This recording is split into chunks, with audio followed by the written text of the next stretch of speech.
महाराज की जय. एक सांगतो की आपण इतिहास वाचलाय. इतिहास वाचताना कधी तुमच्या वाचनात आलं का छत्रपतींच्या दरबारामध्ये कधी स्त्री नाचवली गेली, नाचली गेली? महाराजांच्या राज्यामध्ये परस्त्रीला कोणाचा दर्जा दिला जायचा? माते समान. पुढे सांगतो त्याबद्दल. पण आता ज्या दरवाजातून तुम्ही आतमध्ये आलात त्या दरवाजाला गणेश दरवाजा बोलायचे. त्या दरवाजापासून ती मागे विट्यांमध्ये बांधलेली भिंत दिसते का? त्या मागच्या भिंतीपासून या भिंतीपर्यंत हा आतमध्ये जो एवढा जो मोठा इथे प्रशस्त पडलेला जो परिसर आहे यालाच गडावरचा महाराजांचा पूर्वीचा राहता राजवाडा बोलतात. नसेल का हो महाराजांच्या पदस्पर्शाने पावन झालेली जागा?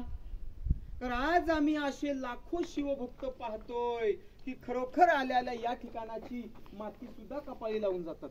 तर हा वाडा होता गडावरचा. हे पहिले जुने पिलर आहेत बघा, समजले का तुम्हाला? सागाचे खांब, खांबावरती आतून पोटमाळा, वरती व्ही आकाराचं छप्पर आणि मग मातीची कौलं, आतून सुंदर पैठणी कापड. या महालामध्ये शिवाजी महाराज 10 वर्ष राहिलेत. शिवरायांचा मृत्यू देखील याच महालामध्ये झाला. शिवाजी महाराजांच्या मृत्यूची तारीख आहे 3 एप्रिल 1680. चैत्र पौर्णिमा, हनुमान जयंतीचा दिवस. या दिवशी रायगडावर याच वाड्यामध्ये महाराजांचा मृत्यू झाला. हा मधला मोकळा वरंटा, ही मागची त्यांची स्वयंपाक खोली. आता एक तुम्हाला उदाहरणातून सांगतो. आपल्या राजाचा मृत्यू ज्यावेळी रायगडावर झाला ही बातमी परराज्यात गेली.